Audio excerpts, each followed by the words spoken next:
So hello everyone, Prashant Mishra this side. मैं एक full time cyber security engineer हूँ almost 20 years से।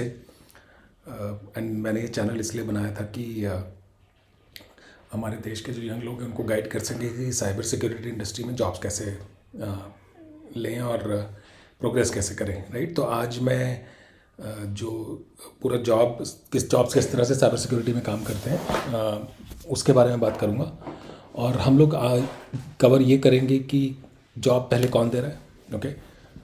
कुछ हम देखेंगे कंपनीज जो सैम्पल की जॉब देती हैं, और मेरी खुद की जर्नी कैसी रही है पिछले 18-20 साल से। कौन सी जॉब में सबसे ज़्यादा पैसे बनते हैं, जो मुझे पता है कि सब लोगों के लिए सबसे इंटरेस्ट पहला क्वेश्चन वही है। एंड आपको अगला स्टेप क्या लेना है अगर आप इस तरह का करियर बनाना चाहते हैं, ओके। तो लेट्स गेट स्टार्टेड। तो सबसे पहले ना, अगर आप कोई भी टाइप का जॉब चाहते हैं तो आपको पूरी इंडस्ट्री समझनी चाहिए। Instead of doing a course कि आप जाएं और एक कोई एथिकल हैकिंग का कोर्स कर लें, डेटा साइंस का कोर्स कर लें, आपको ये पता होना चाहिए आप क्यों कर रहे हैं और कहाँ पे उसका यूज़ कर सकते हैं। क्योंकि अगर आपको पता ही नहीं कि उसका यूज़ करना है तो फिर वो कोर्स का में पैसे और टाइम दोनों खराब कर रहे हैं आप, ओके। तो पहले हम समझते हैं कि जॉब कौन दे रहा है उस पर्टिकुलर स्किल के लिए, ठीक है। तो साइबर सिक्योरिटी में आमतौर पर 3 टाइप की कंपनियां जॉब देती हैं। एक जो OEMs जिनको हम कहते हैं, ओरिजिनल इक्विपमेंट मैन्युफैक्चरर्स, यानी जो एक्चुअल साइबर सिक्योरिटी प्रोडक्ट बना रही हैं। और साइबर सिक्योरिटी प्रोडक्ट जैसे कि एंटीवायरस हो गया, फायरवॉल्स हो गए। मैंने एक वीडियो कर रखा है साइबर सिक्योरिटी सेक्टर का इंट्रोडक्शन, वो देख लीजिएगा, मैं डिस्क्रिप्शन में लिंक छोड़ दूंगा उसका, ठीक है। एंड उसके बाद होते हैं सर्विस प्रोवाइडर्स, ऐसे कंपनीज जो कि इन OEMs का सॉफ्टवेयर को यूज़ करते हैं अपने लिए या किसी उनके कस्टमर के लिए, जैसे TCS, विप्रो। ये लोग क्या करती हैं, वर्ल्ड में बहुत बड़ी बड़ी कंपनीज़ हैं। जैसे एग्जांपल आपने सिटी बैंक का नाम सुना हो, तो उसका IT नेटवर्क या एप्लीकेशन नेटवर्क जो होता है ना, वो सारा विप्रो या TCS या HCL इस तरह की कंपनी संभालती हैं, ठीक है। तो ये लोग क्या करते हैं, ये एक सॉफ्टवेयर लेंगे, जैसे माइक्रोसॉफ्ट का साइबर सिक्योरिटी सॉफ्टवेयर है या किसी और कंपनी का है, उसको लेंगे और उसको वहाँ इंस्टॉल करेंगे, मॉनिटर करेंगे, ठीक है। थर्ड टाइप की कंपनियां जो साइबर सिक्योरिटी जॉब्स देती हैं, वो कोई भी बिजनेस जो IT यूज़ कर रहे हैं, which is almost every business. तो ये लोग क्या करते हैं, या तो खुद ही इन हाउस हायर करते हैं या ये किसी सर्विस प्रोवाइडर को आउटसोर्स कर देते हैं, ठीक है। तो अब इसकी डिटेल समझते हैं। तो जब हम OEMs की बात करें तो OEMs में वेरियस टाइप्स के जॉब होते हैं, लेकिन मुझे लगता है कि पहले ना आपको OEMs कौन सी कैटेगरी में है उसके बारे में समझ लेना चाहिए, ओके। तो मैं क्विकली आपको एक डॉक्यूमेंट दिखाता हूँ। इसको हम लोग एक कंपनी है मोमेंटम साइबर, उन लोगों ने बनाया था और मैं इसको काफ़ी रेफ़र करता हूँ आपके लिए। तो आप देखिए कि साइबर सिक्योरिटी OEM जो है ना, वो सारे मल्टीपल कैटेगरीज में है। तो बहुत सारे टाइप के प्रोडक्ट्स हैं, बिकॉज साइबर सिक्योरिटी में इश्यूज़ बहुत हैं, ठीक है। तो जो सबसे बड़ा इशू होता है वो नेटवर्क सिक्योरिटी का होता है। तो उसमें आप देखिए बहुत सारी कंपनीज हैं और उसमें भी अलग अलग रिक्वायरमेंट्स हैं, अलग अलग इश्यूज़ के हिसाब से। तो फायरवॉल्स हैं, जैसे रिसेप्शन सोल्यूशन है, SASE सोल्यूशंस हैं, ATP सोल्यूशंस हैं, इस तरह web application security, and point security, ठीक है, डेटा सिक्योरिटी। तो इसमें क्या है, OEM और सर्विस प्रोवाइडर दोनों लिस्ट होते हैं। सर्विस प्रोवाइडर को हम लोग MSSP कहते हैं, manage security services provider, okay. And application security है, फिर मोबाइल सिक्योरिटी है, ईमेल सिक्योरिटी है, मैसेजिंग सिक्योरिटी है, इस तरह क्लाउड सिक्योरिटी है, हर चीज़ आजकल क्लाउड पे जा रही है। तो ये करीब 6-7 हज़ार कंपनीज़ हैं जो नोन है, ये कंपनी ट्रैक करती है, उसके अलावा बहुत सारी हैं, ओके। अब गोइंग बैक टू मेरा माइंड मैप, तो जो OEMs हैं वो आमतौर पे उनका काम क्या होता है, सॉफ्टवेयर डेवलपमेंट, राइट। तो वो एक साइबर सिक्योरिटी का सॉफ्टवेयर बना रहे हैं। जैसे हमने एक अगर मैं वापस उस माइंड मैप पे जाऊँ तो इस डॉक्यूमेंट में, तो आप देखिए, लेट्स से एक फायरवॉल है कि कोई कंपनी जो सबसे लेट्स से पैलो अल्टो या चेक पॉइंट ले लीजिए, ये एक फायरवॉल बना रही है, ओके। इस फायरवॉल को बनाने के लिए उन्हें सॉफ्टवेयर डेवलपर चाहिए। अब जब सॉफ्टवेयर डेवलपमेंट हो गया तो उसको टेस्टिंग के लिए बंदे चाहिए जो कि इंश्योर कर सके कि फायरवॉल सही डेवलप हुई है कि नहीं है। फायरवॉल सिक्योर है नहीं, उसके लिए उनको लोग चाहिए, ठीक है। तो उसमें हम एप्लीकेशन सिक्योरिटी कहते हैं उसको, ठीक है। सेल्स, क्योंकि आपने सॉफ्टवेयर बनाया तो बेचना तो पड़ेगा, तो सेल्स, प्योर सेल्स के बंदे चाहिए जो कस्टमर ढूंढ सके, जिनको हम पोटेंशियली वो फायरवॉल बेच सकते हैं। या हम सेल्स सपोर्ट के रोल हैं, जैसे प्री सेल्स से सोल्यूशन आर्किटेक्ट, और जैसे मेरा रोल है वो मैं प्री सेल्स सोल्यूशन आर्किटेक्ट का रोल है, ठीक है। तो मैं सेल्स को सपोर्ट करता हूँ, okay, from technical point of view. And trainers चाहिए, क्योंकि आपने प्रोडक्ट बेस सिखाने के लिए भी लोग चाहिए जो उसको इस्तेमाल कर सकें। फिर उनको ऐसे लोग चाहिए जो सॉफ्टवेयर जब जिसने खरीदा उसके डिप्लॉय कर सकें, राइट। तो ये लोग, इस तरह के लोग प्रोडक्ट इंस्टॉल करते हैं बेस्ट प्रैक्टिस के हिसाब से, और जब एक बार इंस्टॉल हो गया सॉफ्टवेयर तो उसके लिए सपोर्ट के लिए लोग चाहिए कि अगर कोई चलते हुए सॉफ्टवेयर में कोई इशू आ जाए तो उसको कस्टमर सपोर्ट कहते हैं। ठीक है, तो ये काम सारा OEMs के अंदर होता है और ज़्यादातर OEM इसी मॉडल पे काम करती है। थोड़ा एक आध रोल्स फंक्शंस का फ़र्क हो सकता है, बट उतनी डिटेल्स में आपको जाने की ज़रूरत नहीं है। ओके, अब जाते हैं सर्विस प्रोवाइडर, जिसमें TCS, विप्रो, एटॉस, इन्फोसिस, HCL सब आते हैं। तो अब इन लोगों का काम क्या होता है? सर्विस प्रोवाइडर का मतलब क्या है? वो सर्विस दे रहा है। ओके, सर्विस कैसी? आमतौर पे वो सर्विस देते हैं रिमोट सपोर्ट की या सपोर्ट की, और उस सर्विस को बेचने के लिए उन्हें सेल्स चाहिए, राइट। तो ऐसे एग्जांपल कि कोई going back to the same कि फायरवॉल है। अब सिटी बैंक या HDFC बैंक या कोई बड़ा बैंक डिसाइड करता है जिनकी हज़ारों ब्रांचेज हैं कि मुझे हर ब्रांच पे एक फायरवॉल डिप्लॉय करनी है सिक्योरिटी के लिए ना। ठीक है, तो ये बेचने के लिए उनको सेल्स के बंदे चाहिए। उसका कि वो हज़ारों साइट्स पे कैसे चलेगा उसके लिए उन्हें प्री सेल्स के लोग चाहिए। ठीक है, जब हज़ारों फायरवॉल्स डिप्लॉय होंगी तो उसके लिए लोग चाहिए। ठीक है, और सिर्फ फायरवॉल नहीं होगी, उनके पास एंटीवायरस भी होगा और भी चीज़ें होंगी, अलग अलग कंपनियों की चीज़ें होंगी। तो एक सर्विस प्रोवाइडर क्या करता है? वो एक प्रोडक्ट नहीं है, वो मल्टीपल OEMs के अराउंड अपनी स्टोरी रखता है या कैपेबिलिटी बिल्ड करता है। तो उनको बहुत सारी चीज़ें पता होंगी। तो एग्जांपल अगर मैं इसी चार्ट की बात करूँ तो उन्हें नेटवर्क फायरवॉल पता होगा, उनको सैसी पता होगा, डिसेप्शन पता होगा। और OEM में सिर्फ एक जैसे example let's say going back to Palo Alto के लोगों को सिर्फ पैलो अल्टो आमतौर पे पता होगा डिटेल में बहुत ज़्यादा।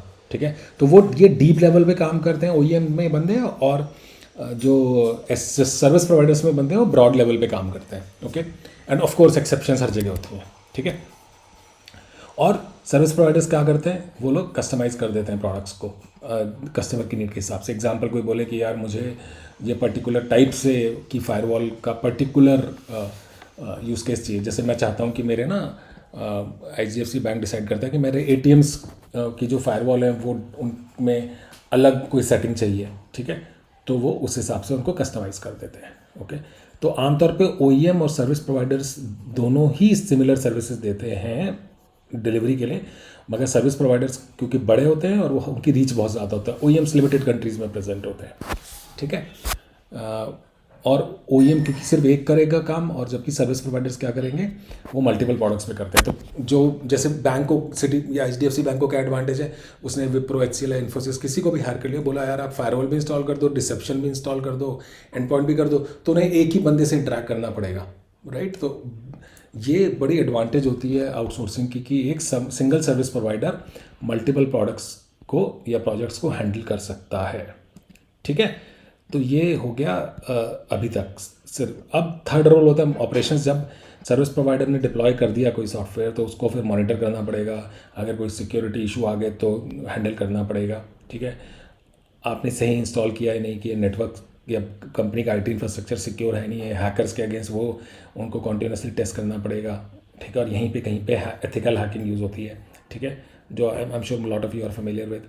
प्रोजेक्ट मैनेजर्स चाहिए जो सब ट्रैक कर सके कि भाई हम जो कस्टमर ने हमसे मांगी थी चीज़ें वो सब चल रही हैं कि नहीं चल रही हैं, और अगर कुछ मान लीजिए हैकिंग हो गई तो उसको कैसे हैंडल करना है टाइमली ताकि कस्टमर का बिजनेस चलता रहे। ठीक है, एंड ऑफ कोर्स ट्रेनर चाहिए जो कि मल्टीपल प्रोडक्ट्स के अराउंड आपको नॉलेज दे सके। ठीक है, तो ये सर्विस प्रोवाइडर का रोल है। अब बिजनेसेस जो IT यूज़ करते हैं, जिसमें कोई भी बिजनेस हर कोई IT यूज़ करता है, राइट। अब गेम्स की ऐप है जो गेम कंपनीज को भी चाहिए, बैंक को भी चाहिए, इंश्योरेंस सबके इंश्योरेंस को भी चाहिए, सबके IT पोर्टल, सबके वेबसाइट्स हैं, सबकी ऐप्स हैं, तो सबको ऐसे बंदे चाहिए, ऐसे लोग चाहिए जो कि उनकी सर्विसेज को हैकिंग से या नीचे शटडाउन होने से बचा सकें। और इसलिए या तो वो खुद हायर करते हैं या वो सर्विस प्रोवाइडर्स को हायर करते हैं। ठीक है, अब जैसे मैं एक एग्जांपल देता हूँ। मैं जा रहा हूँ गूगल पे, और गूगल पे देखते हैं कि HDFC बैंक क्या साइबर सिक्योरिटी में हायर करता है, क्योंकि ये सबसे कॉमन बैंक है, साइबर सिक्योरिटी जॉब्स। ठीक है, तो देखिए हायर करते हैं लोग। ओके, जैसे मैंने बोला एंड पॉइंट सिक्योरिटी मैंने स्पेशलिस्ट चाहिए, नेटवर्क सिक्योरिटी स्पेशलिस्ट चाहिए। ठीक है, सिमिलरली अगर ये एक एग्जांपल हुआ बैंक का, अब मैं लेता हूँ लेट्स से TCS, जो हर कोई जानता है। TCS साइबर सिक्योरिटी जॉब्स देखिए, बहुत सारी जॉब्स हैं। ओके, नंबर मुझे वैलिडेट करना पड़ेगा, और बहुत सारी जॉब्स हैं। उसके आप किसी भी बड़ी कंपनी का नाम ले लीजिए, वो सब साइबर सिक्योरिटी के लिए हायर कर रहे हैं, ताकि क्यों वो अपने लिए या अपने कस्टमर्स के लिए साइबर सिक्योरिटी के लोग की सर्विसेज प्रोवाइड कर सकें। तो बहुत डिमांड है। As industry insider I am telling you कि इतनी डिमांड है कि हम लोग प्रोजेक्ट्स मैनेज नहीं कर पाते, लोग हैं ही नहीं, और हर कोई ओवरलोडेड है। ओके, एंड इसलिए मैंने ये चैनल चालू किया ताकि आप लोगों को बता सकें कि आप प्लीज़ करियर को अडॉप्ट करिए, आपको अच्छी जॉब्स मिलेंगी और हमारा देश का भी भला होगा। बिकॉज जब लोग खुश होंगे तो देश भी खुशहाल होगा। ओके, अब आगे आते हैं कि ये कौन सी एग्जाम्पल कंपनीज का लेते हैं, जैसे कौन दे रहा है। तो जैसे मैंने वही बताया कि ये जो माइंड नोट ये दो मेरी लिस्ट है, इसमें करीब 6-7 हज़ार कंपनीज़ हैं इस डोमेन में, बट सारी लिस्टेड नहीं है ऑफकोर्स यहाँ पे। इसमें से ज़्यादातर अगर आप देखेंगे तो इंडिया में नहीं है। ओके, बहुत कम कंपनी इंडिया में है। इंडिया के अंदर लिमिटेड कंपनीज़ का ऑफिस होता है। जैसे मेरी कंपनी, मैं इनमें से एक कंपनी में काम करता हूँ और हमारे कुछ ऑफिसेज़ हैं। तो हर सब सेक्टर में या सब डोमेन के अंदर हर प्रोडक्ट इंडिया में ज़रूरी नहीं है कि वो हो। ठीक है, तो इसलिए ओईएम्स में ना जॉब्स कम होती हैं क्योंकि इंडिया में हर कोई है नहीं। तो लोग क्या करते हैं, तो यूएस चले जाते हैं, इसराइल चले जाते हैं, इसराइल तो नहीं बट यूएस, कनाडा, बाकी कंट्रीज़ में चले जाते हैं जहाँ पे इन कंपनीज़ के हैवी प्रेजेंस है। क्यों? क्योंकि बिजनेस बहुत ज़्यादा बड़ा है। इंडिया में साइबर सिक्योरिटी बिजनेस बड़ा लिमिटेड होता है क्योंकि हमारे कस्टमर साइबर सिक्योरिटी अवेयर अभी भी नहीं है। आई एम श्योर हो जाएंगे विद टाइम। ठीक है, अब आते हैं कि मैं क्या करता हूँ, राइट। तो मेरी पर्सनल जर्नी ऐसी रही कि सबसे पहले कि मैं अगर आपको मैं बताऊँ कि मेरी क्वालिफ़िकेशन क्या है, तो मैंने BCMC किया था एंड अकाउंटिंग पढ़ी थी, अकाउंटिंग, ह्यूमैनिटी, क्योंकि एज यू नो हमारे यूनिवर्सिटीज़ के कोर्सेज ना बिल्कुल बेकार है और मैंने इग्नू से पढ़ाई करी है। तो कुछ नहीं होता उनके अंदर, कुछ रेलेवेंट नहीं होता। बेसिक सिखाते थे, बेसिक को यूज़ नहीं करता। डॉस सिखाते थे, डॉस को यूज़ नहीं करता था। विंडोज़ 98 MCA में देखा था मैंने, अब तो वो किसी काम का नहीं था। ओके, अभी भी वही हाल है। उसके बाद मैंने क्या किया, मैं एक कंपनी में घुसा और उसका रीज़न था कि मुझे लाइनक्स आता था जो उस वक्त लोगों को नहीं आता था। तो मैं प्रोफेशनल सर्विसेज में चला गया। मैं मुंबई में पोस्टेड था और मेरा काम था उस कंपनी का एक सॉफ्टवेयर आता था उसको इंस्टॉल करना और एक हार्डवेयर आता था उसको इंस्टॉल करना। वहाँ करीब 6-8 महीने काम करने के बाद मैं दिल्ली आ गया और दिल्ली में मैंने कस्टमर सपोर्ट में काम करना चालू किया। यानी कि कस्टमर जो उस कंपनी के सॉफ्टवेयर या हार्डवेयर को यूज़ करते थे, उनको कोई इशू आता था तो वो एक वॉइस कॉल पे सपोर्ट करते थे, एक वॉइस नंबर पे सपोर्ट करते थे, कॉल करते थे और मैं उस पर सपोर्ट करता था, उनके इशूज़ सॉल्व करता था। ठीक है, साथ ही साथ मैं पढ़ता रहा। ओके, 2007 में मैंने कंपनी स्विच करी और मैं प्री सेल्स में मूव कर गया। तो यहाँ पे करीब 4 साल काम किया। उसके बाद मैंने 14 साल इस कंपनी में करीब काम किया। ठीक है, 14.5 साल के, और मैंने एक ही रोल किया, प्री सेल्स का। मेरा काम था कि उस कंपनी के साइबर सिक्योरिटी जो सॉफ्टवेयर हार्डवेयर आता था उसको सेल करना, सेल्स की हेल्प करना, और I really enjoy this. Okay, and अभी मैंने 2022 में कंपनी चेंज किया। I am again in pre sales. I really like doing this. मेरे कुछ दोस्त हैं जो सेल्स में मूव कर गए हैं, डिफरेंट रोल्स में मूव कर गए हैं, मगर मुझे इतना पसंद है अपना रोल कि मेरे को मज़ा आता है करने में, इसलिए आई डू दिस। एंड मुझे लगता है कि सबको करना चाहिए सेल्स, और technology is a good mixture. ठीक है, स्किल सेट की बात करें तो मैं अगर आपको बताऊं, इसी जो आपको मैंने दिखाया ये एसेंशियली डिफरेंट स्किल सेट्स हैं। तो जैसे मेरा को एक्सपोजर है, मैं जानता हूँ नेटवर्क इंफ्रा सिक्योरिटी कैसे काम करती है, वेब सिक्योरिटी कैसे काम करती है, एंड पॉइंट सिक्योरिटी कैसे काम करती है, डेटा सिक्योरिटी का थोड़ा एक्सपोजर है मुझे, थ्रेट इंटेलिजेंस का अच्छा एक्सपोजर है, सिक्योरिटी इंसिडेंट रिस्पॉन्स का एक्सपोजर है, इस रिस्क एंड कंप्लायंस का एक्सपोजर है, आइडेंटिटी एक्सेस मैनेजमेंट का है, मोबाइल का नहीं है, ईमेल सिक्योरिटी का हाई लेवल आइडिया है, IoT का हाई लेवल आइडिया है। ठीक है, पढ़ रहे हैं, क्लाउड सिक्योरिटी का डिसेंट आइडिया है, राइट। सो और ये स्किल मैंने टाइमली, ऐसे नहीं कि एक दिन में बन गए, it has taken me years. आप देख लो मेरा करियर बहुत लंबा रहा है, तो मैंने ये ओवर ईयर्स बनाया है स्किल सेट। कोई नहीं आता सीख के कहीं से भी, आपको पढ़ना पड़ता है। एक टॉपिक पिक करिए, आगे बढ़िए, अपॉर्चुनिटी जो आ रही है उसको लेते रहिए। आपको बस ये ध्यान रखना है कि अपकमिंग फील्ड क्या है। ओके, साइबर सिक्योरिटी में की थिंग है कि आपको पता होना चाहिए चेंजेस क्या आ रहे हैं, अपकमिंग फील्ड क्या है, और आप हमेशा आगे रहेंगे। ठीक है, दैट हैज़ हेल्प मी। उसके अलावा पैरेलली मैं सर्टिफिकेशंस करता रहा। तो मैंने CEH एथिकल हैकिंग 2005 या 6 में कर लिया था। ओके, फिर मैंने नेटवर्किंग का बेसिक नॉलेज लिया, कुछ जनरल साइबर सिक्योरिटी के कॉम्प्लेक्स सर्टिफिकेशन होता है CISSP करके, फिर मैंने वर्चुअलाइजेशन का नॉलेज लिया, SOC के लिए जो कुछ फॉरेंसिक्स के सर्टिफिकेशंस होते हैं वो किए, GRC किए, IM किए, इस तरह से बहुत सारे मैंने सर्टिफिकेशंस किए। और सर्टिफिकेशंस का एडवांटेज क्या होता है ना, ये एज देते हैं आपको ये डिफरेंशिएटर देते हैं बाकी लोगों से. सो एग्जांपल, अगर दो लोग इंटरव्यू देने आ रहे हैं, एक पर्सन CISSP है, दूसरा नहीं है, तो आप किसको चूज़ करोगे? CISSP को हम लोग चूज़ करते हैं बिकॉज इट शोज़ कि इसने मेहनत करी है, ठीक है, compare to the other guy. और and there is a school of thought कि यार ज़रूरत ही नहीं है सर्टिफिकेशंस की अगर मुझे हैंड्स ऑन नॉलेज है. बिल्कुल, मगर ये पर्सन टू पर्सन वेरी करता है. मैं रिस्पेक्ट करता हूँ सर्टिफिकेशंस की. क्यों? अगर एक वर्किंग पर्सन सर्टिफिकेशन कर सकता है ना, तो it means he is dedicated and he is focused, he wants to put more hours for his improvement. तो मेरा पॉइंट ऑफ व्यू वो है. ओके, एंड अगेन अपने अपने पॉइंट ऑफ व्यू हो सकते हैं. अच्छा, अब हम बात करते हैं कि कौन सी जॉब्स में सबसे ज़्यादा पैसे हैं. तो ध्यान रखिए कि जॉब्स ना पैसे स्किल सेट पे मिलते हैं. अगर आपके ऐसे स्किल सेट है जो सबके पास है तो आपको कोई वैल्यू नहीं है. जैसे डिजिटल मार्केटिंग बड़ा कॉमन है आजकल, आज से 10 साल पहले नहीं था, राइट. उस वक्त जिसने डिजिटल मार्केटिंग में एंटर किया बहुत पैसे बनाए. और मैं ये नहीं कह रहा आज नहीं बन सकते, पर उतने नहीं बन सकते जितने 10 साल पहले बन सकते थे, राइट. तो हर स्किल सेट का यही है कि आप जितने ज़्यादा कॉम्प्लिकेटेड और फर्स्ट मूवर होंगे ना, मतलब नीश स्किल सेट या फर्स्ट मूवर होंगे, उतना आपको फ़ायदा होगा. और एक और बात है कि सबसे वेल पेड प्रोफेशन किसी भी इंडस्ट्री में, साइबर सिक्योरिटी एक इंडस्ट्री में, अगर दुनिया की किसी भी इंडस्ट्री में सबसे पैसे वाला जॉब होता है सेल्स का जॉब. ओके, तो ये देखिए, ये सारे हमने जो जॉब किए थे, ये जो हाथ में प्योर सेल्स का जॉब है ना, सबसे टफ होता है. आप जानते हो सेलिंग कितना हार्ड जॉब है. बिकॉज हम आमतौर पर हम सबसे सेलर से कोई कुछ बेचने आ जाता है, हम लोग मना कर देते हैं, राइट. तो सेलिंग सबसे हार्ड है, इसलिए सबसे ज़्यादा सेल्स पेड होता है. और उसके बाद डिपेंडिंग ऑन आप कौन सी लैंग्वेज में हो, कितनी ज़रूरत है, डिफरेंट लेवल्स और डिफरेंट पैकेजेस होते हैं. एक बात ध्यान रखिए कि सैलरी स्विच करने से एक टाइम तक बढ़ती है. जॉब स्विच करते रहिए, बढ़ती रहेगी. एक टाइम का तो बंद हो जाता है. शुरू के जो 10 साल के एक्सपीरियंस पे बढ़ता है, उसका सब एवरेज आउट हो जाता है. ओके, क्योंकि कंपनीज को रियलाइज़ हो जाता है कि ये बंदा काम के लिए नहीं कर रहा, ये सिर्फ पैसे बढ़ाने के लिए कर रहा है. और nobody likes people who are greedy. आपको कोई बंदा पसंद नहीं आएगा जिसको जो लालची हो, राइट. तो इम्पॉर्टेंट है कि आप स्किल सेट पे रखिए. और स्किल सेट कैसे है, आपको अवेयर होना पड़ेगा. टेक्नोलॉजी इंडस्ट्री में पढ़ना पड़ता है. और इसीलिए हम लोगों को किस्मत है कि हम कोविड का जो इतना इशू आया, बहुत लोग की जॉब चले गई, IT इंडस्ट्री बूम कर गई, राइट. बिकॉज हर कोई IT के पीछे चला गया. एंड उसमें भी वो लोगों ने ज़्यादा ग्रो किया जो IT पे में नीश स्किल सेट वाले थे, राइट. सो अब स्टार्ट करते हैं, आपके लिए नेक्स्ट स्टेप्स क्या है. तो अगर आप नॉन IT बैकग्राउंड से, तो सबसे पहले IT सीखिए. मेरा रिकमेंडेशन है कि आप ये बुक PDF जो भी है, just go by this book, go through this book. कोई सर्टिफिकेशन मत करिए, बड़े IT के फंडामेंटल सिखाता है ये कोर्स. कॉम्शिया नाम की कंपनी है, वो लोग कराते हैं, तो प्लीज़ ये करिए.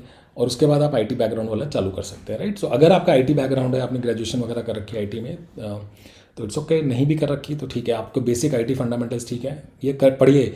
मेरे ख्याल से हर एक को पढ़नी चाहिए, चाहे 10 साल का एक्सपीरियंस है, 20 साल का एक्सपीरियंस है. हम लोगों को सब कुछ नहीं आता, तो पढ़ना ज़रूरी है. तो IT के बाद आप सिक्योरिटी की बेसिक्स पढ़िए इस किताब से, सेम कंपनी सिक्योरिटी प्लस. और उसके बाद डिपेंडिंग ऑन प्रोफाइल आपको वेरी स्किल डेवलप करने पड़ेंगे, राइट. जैसे डिलीवरी में जाना है, तो एक तो बेसिक है कि आजकल आपको क्लाउड जो कंपनीज़ हैं, जैसे AWS, Azure, गूगल हो गया, इनके नॉलेज होना ही चाहिए. क्योंकि हर चीज़ में इस वक्त क्लाउड यूज़ होता है. तो क्लाउड पे काम कैसे करते हैं, सिस्टम्स कैसे क्रिएट करते हैं, पता होना चाहिए. सीख लो आँख बंद करके, इट विल हेल्प यू, ठीक है. उसके बाद आप क्या कर सकते हो, आप स्पेसिफिकली जो मोस्ट कॉमनली प्रोडक्ट यूज़ होते हैं उनके अराउंड जा सकते हो. जैसे फायरवॉल्स हो गए, सिम हो गए, एंटीवायरस हो गए, इन पे सीख सकते हो. फिर अगर आप सोल्यूशन आर्किटेक्ट मेरे तरफ बनना चाहते हो, तो आज की डेट में ये तो चाहिए आपको. क्लाउड फंडामेंटल्स चाहिए, जनरल सिक्योरिटी आर्किटेक्चर आपको चाहिए. और उसके बाद पर्टिकुलर कंपनी आपको मौका दे सकती है. आमतौर पे PCLs में फ्रेशर्स को कम लिया जाता है. तो छोटी कंपनीज जो हो सकती हैं वो आपको अपॉर्चुनिटी दे देंगी, बड़ी कंपनीज नहीं लेती. क्योंकि solution architect is involve selling, तो सेलिंग के लिए एक्सपीरियंस बहुत ज़रूरी होता है. तो ये ज़रूरी है कि आप ये सब करें. और ऐसा भी होता है कि मैंने देखा है लोग जो अच्छे होते हैं बात करने में, वो एक टीम से इस टीम में आ जाते हैं. जैसे मैं खुद सर्विसेज में और सपोर्ट में था, और मैं फिर सोल्यूशन आर्किटेक्ट बन गया बिकॉज मेरे को मेरी सेलिंग स्किल्स अच्छे थे, या मेरे को कम्युनिकेशन स्किल्स ठीक थे, ठीक है. जो इनके कम्युनिकेशन स्किल्स ठीक हैं वो आराम से सेल्स साइड में मूव कर सकते हैं. और उनका एज है, उनको अगर टेक्निकल नॉलेज है, ठीक है. और कस्टमर सपोर्ट में जाना चाहते हैं तो same, start with this today and learn as many security technologies as you can. Coding ज़रूरी है आज की डेट में. नहीं भी आएगी तो चलेगी, मगर उस केस में आप सोल्यूशन आर्किटेक्ट या कस्टमर सपोर्ट में ही घुस सकते हैं. डिलीवरी में भी चाहिए. मगर सॉफ्टवेयर डेवलपमेंट और टेस्टिंग में आप नहीं घुस सकते बिना coding, it's so very important. और अब मेरा रिकमेंडेशन है कि आप जो कंपनी आप जानते हैं उनके बारे में रिसर्च करिए, क्यों जॉब्स कैसे देने। जैसे मैंने आपको HDFC बैंक के बारे में बताया, क्लाउड सिक्योरिटी जॉब्स, और उस या TCS, HCL, सबके क्लाउड सिक्योरिटी जॉब्स दीजिए। मैंने इनफैक्ट एक अभी 2 दिन पहले एक न्यूज़ पढ़ी थी कि TCS से गेमाथॉन कर रहा है, यानी हैकिंग कॉन्टेस्ट कर रहा है, जिससे आप जॉब मिल सकते हैं, और उनको कोई ग्रेजुएशन वगैरह की ज़रूरत नहीं है, आपकी स्किल होनी चाहिए। तो हमारी इंडस्ट्री ही इकलौती इंडस्ट्री है जो कहती है आप स्किल लाओ, डिग्री से कोई फ़र्क नहीं पड़ता। पहले था ये सब, अब ज़रूरत नहीं है। तो अब क्या है कि आपको स्किल डेवलप करना है। एक और चीज़, बहुत लोग एथिकल हैकिंग के कोर्सेज कर रहे हैं, करा रहे हैं। बी वेरी क्लियर क्यों कर रहे हो आप, ठीक है। एथिकल हैकिंग अच्छी चीज़ है, बहुत बेसिक बनाती है, मगर कोई भी कंपनी एक फ्रेशर को एथिकल हैकिंग का में जॉब नहीं दे सकती। क्यों? क्योंकि freshers can goof up. Ethical hacking में आपको अनरियल एनवायरनमेंट में या एक वर्चुअल एनवायरनमेंट में काम कराया जाता है। प्रोडक्शन या जो रियल एनवायरनमेंट होते हैं उसमें कोई टच नहीं करने देगा अनलेस आपको बहुत एक्सपीरियंस हो। दूसरा, एथिकल हैकिंग में bug bounty programming concept related होता है। तो अगर आप बहुत अच्छे सॉफ्टवेयर डेवलपर हैं जो बग्स ढूंढ सकते हैं, ऑफ कोर्स एक्सेप्शंस हैं, राइट, तो अच्छी जॉब्स मिल सकती हैं, मगर उस तरह की लिमिटेड होती नहीं जॉब्स। तो इसलिए what I am talking about is general people like me who worked hard and gone to this level. So with that's it. आप अपने क्वेश्चंस मुझे चैनल पे बिल्कुल पोस्ट करिए। मैं आमतौर पे वीकेंड पे रिकॉर्डिंग करता हूँ बिकॉज मेरा फुल टाइम जॉब है, एज आई सेड, एंड मैं देखता रहूँगा और इसके बारे में हम लर्न करते रहेंगे। मैंने बहुत मिस्टेक्स की हैं लाइफ में, करियर में, तो वो उन सब के बारे में सीखेंगे, ठीक है। Thank you so much, enjoy your day.